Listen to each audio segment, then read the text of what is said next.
James Harden is the guy that is going to have to take this team to the next level. I personally have confidence in Tyrese Maxey. I have confidence in Joel Embiid. James Harden is the guy that I feel like has to, guys. Like, they have good players in the team, but James Harden is the guy that has to be able to perform every single night. He has to be able to gel in. He's going to have to score the ball. He's going to be the most important player for this team.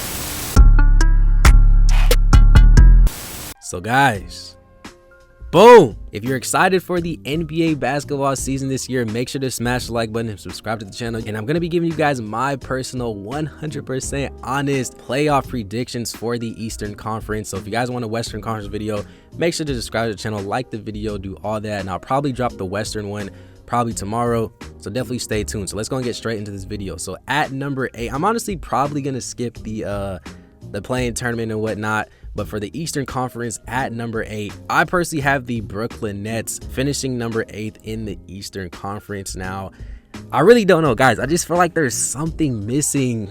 I just feel like there's something missing with the Brooklyn Nets. I mean, they obviously have Kevin Durant. They obviously have Kyrie Irving. They just now are able to play with this man Ben Simmons. They did make some good additions by getting Royce O'Neal and whatnot. We obviously haven't seen Seth Curry and Joe Harris and whatnot as well, but I just feel like defensively this team is just not there to able to compete with guys like the Celtics, the Bucks, the Heat and whatnot. Yes, I know they can score offensively, but even then, only one-on-one basketball can take you so far, and that's what Kyrie Irving is known to do. That's what this man Kevin Durant is also known to do. But Ben Simmons, I mean, so far during this early season run, he really hasn't been dropping major buckets on the offensive end. And if this team wants to be able to compete, especially for an NBA title, Ben Simmons or somebody else besides Kyrie and Kevin Durant are gonna have to drop some buckets. I definitely feel like Ben Simmons can be that guy if he flips the switch and is in straight offensive mode. I think Ben Simmons is a guy that can probably average somewhere between 18 and 20 points a game, especially if he's locked in. We know what he can do defensively, but offensively he's definitely gonna have to improve, because I don't think Joe Harris is that guy. I don't think Seth Curry is good, but I don't see none of those guys averaging over 20 points or 18 points a game. I don't know. It may just be me, but Kevin Durant, we know he's going to perform. Kyrie, recently things have been, wishy-washy with him, but I feel like he is locked in. But I don't know.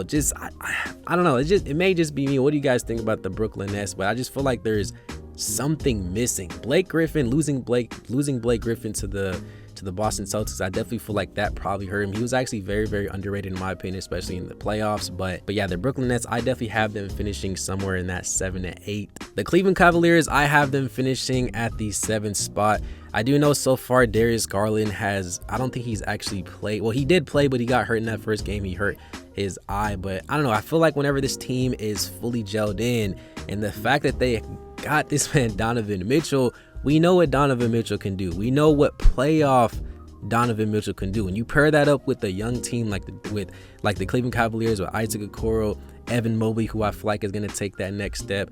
Darius Garland, whenever he's fully locked in, we know what he can do. They actually almost made it to the playoffs last year, but they lost to the Brooklyn Nets. But yeah, I definitely feel like with Donovan Mitchell, that addition alone, he's performed in the playoffs. We know what he did whenever he played against Jamal Murray and the Denver Nuggets. We know what he did against Westbrook. I believe he beat them, I think it was the 2019 or 2020 playoffs. And now that he's moving to the Eastern Conference, he may be that leader that the Cleveland Cavaliers is missing. And yeah, I definitely have the Cleveland Cavaliers making the playoffs. But yeah, between the 7th, the 8th, and the 9th spot, it's gonna be, I gotta put the Hawks somewhere in there too, but I don't know. The 7th to 8th to 9 is really gonna be a fight to make it in the playoffs, I feel like, in the Eastern Conference. At number 6, I gotta go with the Toronto Raptors. I mean, it's really the Toronto Raptors. They really don't have that superstar player.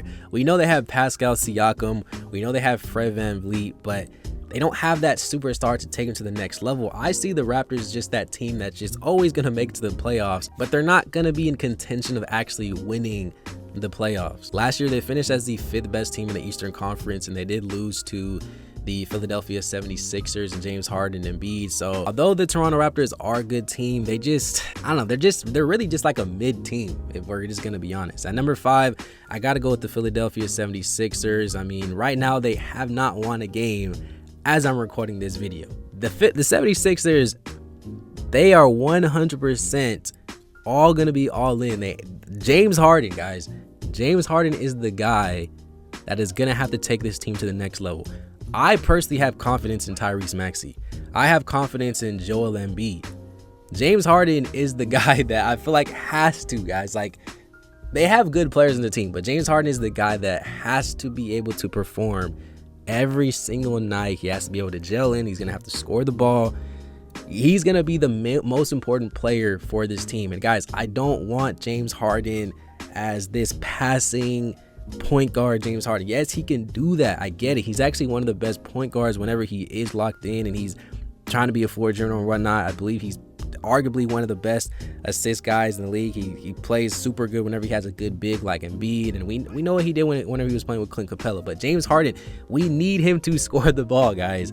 The 76ers, they need James Harden to be Houston James Harden, scoring the ball and whatnot, because last year in the playoffs, what this man did was straight embarrassing, guys. Straight embarrassing. This man was dropping less than 15 points, guys. That's not James Harden. What happened to the James Harden that was scoring over 30 points on like 30 consecutive games? We need that James Harden if the 76ers want to win. And I genuinely, guys, I promise you, I genuinely believe if James Harden is fully activated, if he's Houston James Harden, the Philadelphia 76ers fully constructed, they should be able to win an NBA championship, especially even in the Eastern Conference. But that's just my personal opinion. At number 4, I got to go with the Miami Heat. There's really not much I need to say about the Heat. We just already know that they're going to be making the playoffs. So far, they have been starting Tyler Hero, who was coming off the bench last year, but I guess they have him in the starting lineup this year. Jimmy Butler, we know what he can do. I feel like he's definitely still one of the most underrated players in the league. Every single team that this man goes on, they get better every single time. I generally feel like they need to actually go after a scoring guard. Even though Miami Heat always has some pretty decent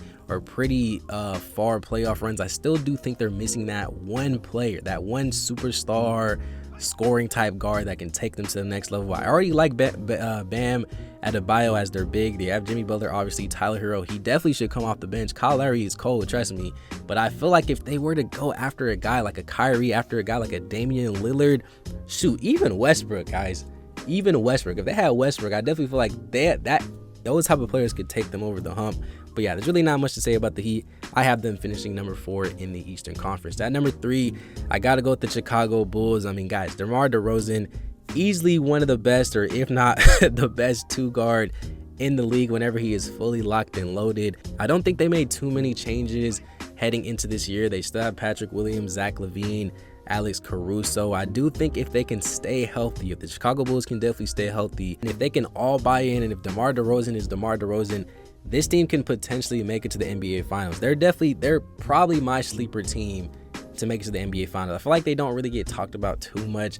We already know the Bucks, the Celtics, and whatnot, but the Bulls, I feel like they're a fun team to watch. They have great dynamic players, great dynamic guards, a superstar player with DeMar DeRozan. I have them finishing number 3 in the Eastern Conference. And number 2, I gotta go with the Milwaukee Bucks. I mean, guys, what more do I need to say than it's the Milwaukee Bucks? They have the best player in the league, or yeah, arguably the best player. Either him, me personally, I think it's either Giannis or Luka Doncic as the best player in the league, but I probably would go with Giannis, just the way this man is hooping. This man dropped 44 and 12 not too long ago. But it's really the Bucks. If they can bring back Chris Middleton, if he can stay healthy, just them 2 players alone, they have great young players on their team. If Giannis is Giannis, they're easily the hardest team to beat in the Eastern Conference. They're the team I just do not want to play, because this man Giannis is, I'm telling you, bro, Giannis generally, on the side note, Giannis generally has a legit shot of being one of the best players to ever play the game. Probably he has a legit shot of being the best player to ever play the game.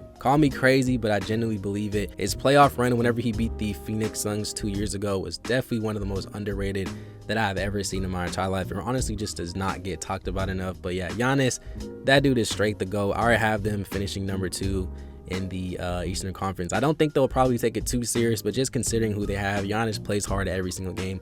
They're gonna be a top 3 to 4 team in the playoffs. So yeah, I have them finishing number 2. Number 1, you guys know, last and not least, I gotta go with the Boston Celtics. I mean, man, Jason Tatum and Jaylen Brown are looking like the best duo so far in this early NBA season. I honestly didn't think they could take that next step, or if it even possible was to be able to take that next step. But Jason Tatum is looking like a superstar player right now. Same with Jaylen Brown. I generally feel like them going to the playoffs and the NBA Finals last year and losing to the Golden State Warriors, that was something that I feel like they needed. I feel like Jason Tatum and Jaylen Brown, that was the one thing that they have been missing. It's just, I feel like they just needed to touch the NBA Finals, see how the pressure felt like, understand how to play against a team like the Golden State Warriors. I feel like they needed that. They were so close to winning and they fell short against the best team in the league. And I feel like now that they've touched that, now they understand how to make it to the NBA Finals, how to overcome a long season. I feel like that's what they needed to really take that next step. And I feel like that really impacted Jason Tatum and Jaylen Brown. And it really, I feel like it honestly made the Boston Celtics front office also buy into this dynamic duo that they have to actually have a legit shot of making it to the NBA Finals once again. Because I remember a lot of people were saying that they need to trade one of these players. I feel like they need to keep both of these players. Both of these players are super good. They play good together, obviously, and it doesn't get any better than at least making it to the NBA Finals. Now it's time to take that next step, and that's honestly what I feel like the Boston Celtics are going to do. My personal opinion, they definitely have a legit shot of making it to the finals once again, and even potentially winning the NBA Finals this year as well. But guys, those are my 8 teams that I personally have making it to the NBA playoffs in the Eastern Conference. I do want to know what you guys think about my list. I want to know your list as well down below. Like I said, I will be dropping the Western Conference video tomorrow, so definitely subscribe to the channel. So definitely subscribe and like the video for that. Comment down below your thoughts. Follow me on Instagram at JuiceMadeHoops with XS. And all that being said, guys, thank you for watching. I'll see you guys next one. Peace.